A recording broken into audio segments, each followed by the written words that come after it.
is up early this morning. The big fella, Big Perk, is ready to go this morning. Tim Hasselbeck is here. Neek is here. Booger will join us later. We got lots of football to get to, but we begin with the disaster in Dallas, the Maverick misfortune. It's the Mavs and the Kings. And Alan, first quarter, Kyrie Irving, I want you to watch the left leg. We're going to give you another look at it. It does not look good. I'd rather not look at it again. I had this happen to me in a game twice, and that right there it's the pain that you feel and then the fear because you know something's bad. And I give him a lot of credit, Green, staying in the game. They carried him to the free throw line. Listen to the crowd.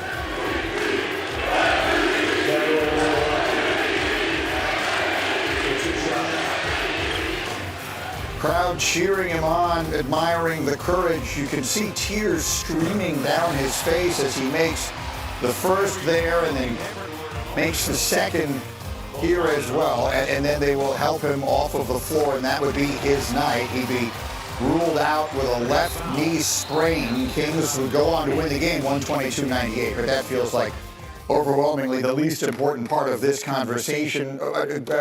You know, sometimes when you don't have a doctor handy, you ask a ball player, and they tend to know these things better than anybody. Big Perk, what did we think we saw there with Kyrie Irving, and what is your reaction? To me, Green, it didn't look good. I think it's a season-ending injury. I don't know. Maybe we have to wait for the update. But, again, I just saw a guy that had been playing at an all-NBA level. Kyrie's been balling this year. When you look at his numbers, his leadership has been a beautiful thing to see since he's put on the Dallas Maverick uniform. And the fact of the matter is he's been the best player on that team, and especially after they traded Luka. And so when you look at the injuries that they're dealing with, it's a huge blow.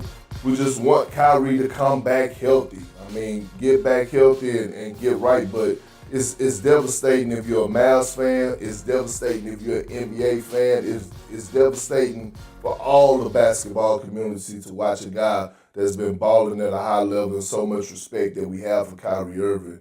Now you see him go through an injury like you did. I completely agree. And thus, it is impossible, however, not to put all of this in the context of the enormous trade. This is a team that made a league-altering, franchise-altering, maybe history-altering trade. For the record, the numbers since the trade, the Mavericks are 6-7. 3 of those losses have come by 20 points. Right now, they are 10th in the West. At the same time, the Lakers have gone 10-2. They have vaulted all the way up to 2nd in the West. So, Alan, as we step back, and again, the Kyrie injury is horrible. Again, hopefully it's not as bad as it looked, but putting that all into the bigger picture context, where do we sit right now? The first thing I thought of watching that injury, and of all things, seeing Anthony Davis helping him off the court, Anthony Davis in street clothes, the first thing I thought of was Babe Ruth. And why Babe Ruth? Well, because the Red Sox moved on from Babe Ruth, and the curse of the Bambino became a real thing. And so you can't help but think, when you move on from a great player like that for the reasons you did, how did it work out for the Red Sox and how long they had to wait before they finally could win? So you think with the Dallas Mavericks, it's just bad luck gets worse for them, because now with Anthony Davis, you were waiting for him to come back. And now, do you even bother waiting for him to come back? If Kyrie Irving's out for the season, do you tell Anthony Davis the same thing? Shut it down, get right, and have to focus on next year, when, oh, by the way, fans are going to have to spend more money buy tickets for the Dallas Mavericks. And what can only be described as one of the most startling examples of terrible timing and a poor job of reading the room. The Mavericks yesterday, albeit before the Kyrie injury, told all their ticket holders that they're going to be increasing their season ticket prices next season. I believe it was an average of 8% or something like that. That didn't play particularly well on the Twitter X there yesterday. But I'll ask you the same question, Big Perk. Sort of big season Mavericks right now, we wanted to see them complete. We may now not at any chance to see them complete. What are your thoughts? We won't, and we shouldn't. If I'm the Dallas Mavericks, I shut everybody down. Like, it's only, a month and a half left in the season, right? And the injury even that Anthony Davis is dealing with is something that you can't rush. And if you don't have a healthy Anthony Davis and a healthy Kyrie Irving, there's no reason to try to finish the season at a strong level. And I don't believe that they could compete with the Western Conference to even try to finish real strong. So shut those two guys down, let them get healthy. Obviously, they got some decisions that need to happen this offseason when it comes down to Kyrie Irving contract, which I think, they're going to come to agreement. They really don't have no choice at this point. But at the end of the day, this season is over for the Dallas Mavericks. It does feel that way. We'll have much happily welcome you back. Hour number 2 of Get Up, live above the Heineken River Deck at Pier 17. Squad is put together both here and in places unknown. We actually know what those places are. We'll get to those guys in just a couple of minutes. But we start with what can only be described as just terrible news last night. The D in Big D stands for disaster. Kyrie Irving as the Mavs take on the Kings. He's been so good this year. And then, Alan, this is late first quarter. We're going to show it again. Watch the left knee as it plants awkwardly. Yeah, it's there, and then also the contact with the hip knee as well. And it's just right there is the hyperextension that you see. They're calling it a left knee sprain, but they'll get some imaging on it. They would carry him to the line. Listen to the crowd.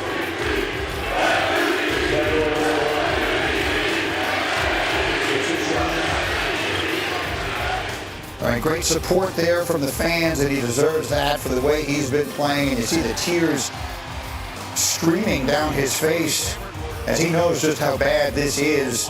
Amazingly, he makes both foul shots, and then he is helped off the court by AD.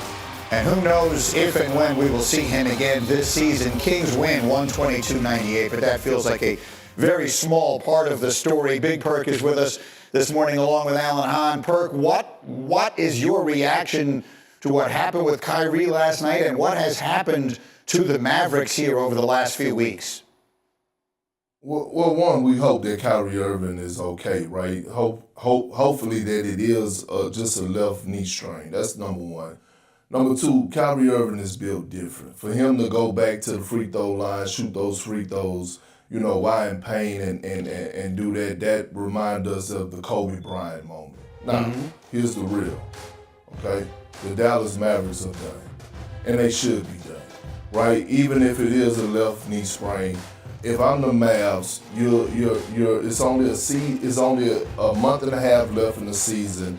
Shut AD down, shut Kyrie Irving down, get them ready for next season. I said this when they made the trade for Anthony Davis and traded away their international superstar in Luka Doncic. That this Dallas Mavericks team has a 3-year window and they have to deliver a championship. We don't know what Derek Lively is going to look like. We don't know when Daniel Gafford is going to come back. They're too banged up, and it's not worth it to risk it this season. Get healthy, come back next season, and start out strong with all healthy bodies. So right now they are in the 10 spot, so the last play-in spot in the West. They have a fairly significant cushion ahead of Phoenix to remain in that spot. They have 20 games remaining. Those things, I guess, would be on one side of the ledger. The other would be that their season has begun to crumble since they made the Luka trade. One would assume if Kyrie is out for any period of time, it will continue to go in that direction. Yeah, and I agree with Perk, and that's what you have to do. And if you're the Dallas Mavericks, you can't look at this as saving face. It's the absolute worst thing they can do is try to save face and let's just get these guys back in the lineup and play in the play-in and all those things. Perhaps the right thing to do. And again, you got to see the extent of the injury. There's no question about that. After the imaging comes through, you'll get an idea of how long Kyrie Irving will be out. But if it's something significant, the obvious thing to do is tell Anthony Davis, okay, just get yourself right. And Gafford and Lively, we don't know what that group looks like yet. We saw one half of basketball with AD, and it looked really good. They can go into next season feeling good about what they can be at full health. But this season does feel like a loss right now. And adding to it, I mean, I guess adding insult to injury, if you will, this came on the same day where earlier the Mavericks had informed their ticket holders that they're going to be raising ticket prices for next year in what can only be described as one of the truly tone-deaf moves we have seen in sports in recent memory. Big Perk, very quickly, a reaction to that, Big Perk? I see you nodding along. Yeah, I mean, look, new ownership, and like my grandma used to say, God bless their heart, they don't know no better, baby. They need some guidance. They need some guidance, man. Seriously, and look, this is a learning experience for a new owner, right? Like they're learning on the fly. Right now, you have a fan base that is still extremely pissed off at the Dallas Mavericks organization right now. And some of them have the right to, especially watching Luka and what he's doing with the Lakers and LeBron James sitting at the number 2 spot. Again, the Dallas Mavericks have to regroup, have a coming to Jesus meeting, get all their ducks in a row. But they are on the clock for the next 2 to 3 seasons. They have to deliver a championship. No ifs, ands, buts about it. No, I'm with you. And look, the true measure of this trade will not be done this season, but it couldn't have started worse. Like, if you just look at the way this thing has started, it couldn't have started worse. We'll see if it winds up getting much better. Yeah.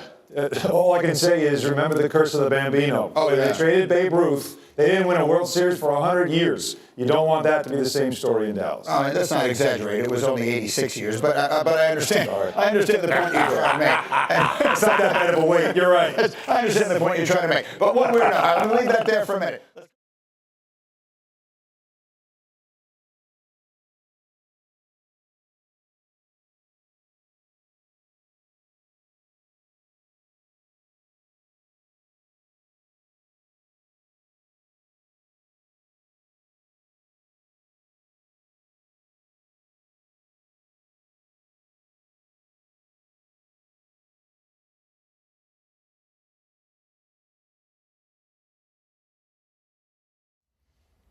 How's it going, everybody? Villa Sports Network here. Just want to thank you guys for your support on the channel. Thank you guys for watching the video. Hope you all enjoyed it.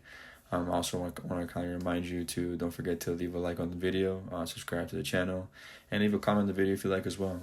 But regardless of the fact, thank you again for your support, and hope to see you on the next video.